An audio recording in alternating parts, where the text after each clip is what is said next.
Hello friends, आज की हमारी daily practice questions for UPSC and UPPCS की सीरीज में फर्स्ट क्वेश्चन जो है that is in the context of CERT in recently seen in the news consider the following statements.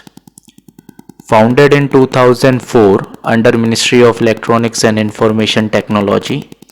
Second, became statutory body with amendments in IT Act 2008.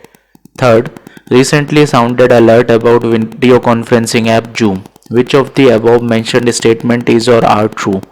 Now again, in order to answer this question, हमें इस question की importance या ये क्यों question relevant है आज के context में, ये हमें जानना होगा।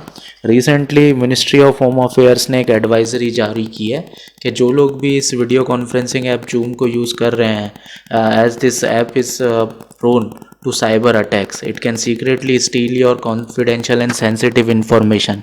and ये advisory ministry of home affairs ने इस एक पर्टिकुलर इनपुट के बेसिस पर जारी की है, जो इनपुट आया है CERT की तरफ से। So we need to know what is it.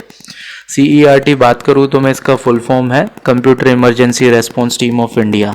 It is the apex body और nodal agency for reporting vulnerabilities in our cyber space, cyber systems, and not only that, it also promotes the use of safe and secure digital system, cyber systems across India.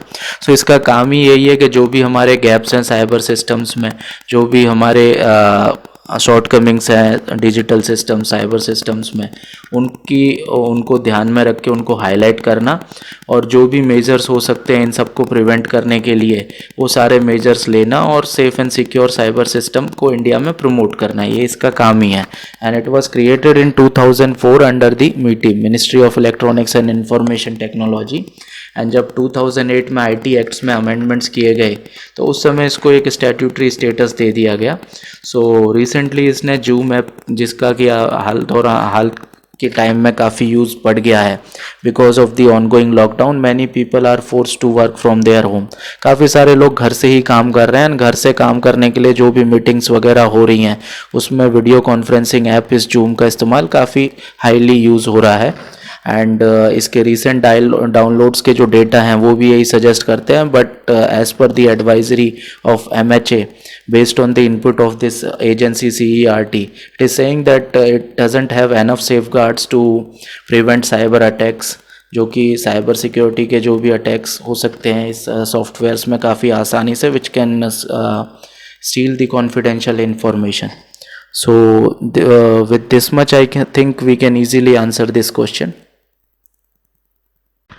Now आज का जो हमारा second question है that is also based on current affairs और current developments जो हो रही हैं। Question is in the context of central drugs standard control organisation CDSCO, consider the following statements. Statutory body under Drugs and Cosmetics Act 1940 regulates the pharmaceutical and medical devices in India. Third, function under the aegis of Ministry of Health and Family Welfare. Which of the above mentioned statement is or are true?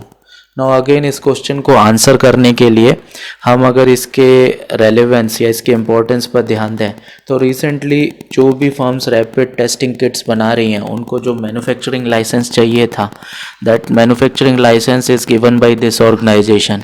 सो इस organisation को जानना हमें यहाँ से relevant बनता है, central drugs standard control organisation, because as per the Drugs and Cosmetics Act of 1940, which is an umbrella act for all the drugs, medical devices, cosmetics, clinical trials happening in India.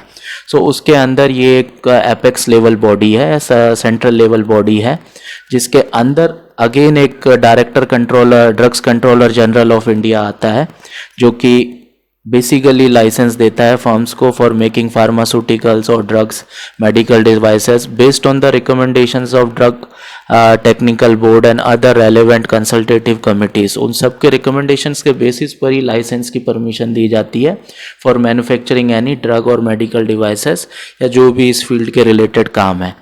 So it becomes a statutory body. And कैसे दिया जाता है that also we now know it. And ये किसके अंदर आता है फाइनली? It functions under the aegis of ministry of health and family welfare. So this much we need to know about this organisation in order to answer this question. Now आज का जो हमारा थर्ड क्वेश्चन है that is based on history and the question जो है In the context of Charter Act of 1813, consider the following statements. It allowed the entry of Christian missionaries in India. Second, it ended the trade monopoly of East India Company in India except tea trade. Third, it provided financial grant for the promotion of Indian literature and science. Now again इस question को answer करने के लिए हमें इस act को detail में पढ़ना होगा, बिकॉज ये एक्ट हाईली रेलेवेंट है. क्यों रेलेवेंट है? बिकॉज इसकी ज़रूरत इसीलिए पड़ी थी कि उस टाइम पर यूरोप के अंदर नेपोलियन बोनापार्ट थे, उसने फ्रांस और उसके एलाइज को जो भी है ब्रिटिश ट्रेडर्स की तरफ से जो भी ट्रेड होता था उसके ऊपर काफ़ी रिस्ट्रिक्शंस लगा दी थी.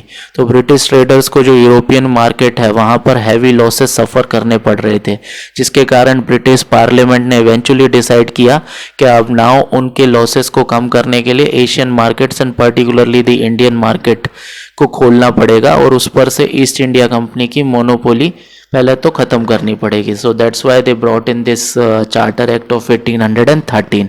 सो इसने the monopoly of East India Company over Indian territory इसको टर्मिनेट कर दिया था. एंड एक्सेप्ट कुछ फ्यू एक्सेप्शंस भी थे, जैसे कि टी ट्रेड अलाउड था, टी ट्रेड के ऊपर अभी भी उन्हीं की मोनोपोली थी, एंड ट्रेड विथ चाइना. इन ये दो चीज़ें एक्सेप्शंस थी. एंड सेकंड थिंग, ये क्यों इंपॉर्टेंट है? बिकॉज इसके बाद से Christian missionaries they were allowed to enter India and go for that proselytising attempts.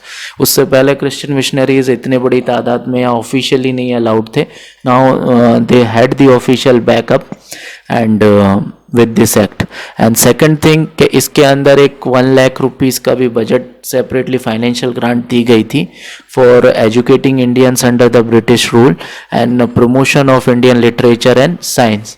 And other features की और रेलेवेंट फीचर्स की इसकी बात करता हूँ. It gave more powers to courts in India to try European British subjects, and it also gave more powers to local authorities to tax people to subject to the jurisdiction of the Supreme Court. So these were the important aspects of this Charter Act of 1813. So with this one we can easily answer this question.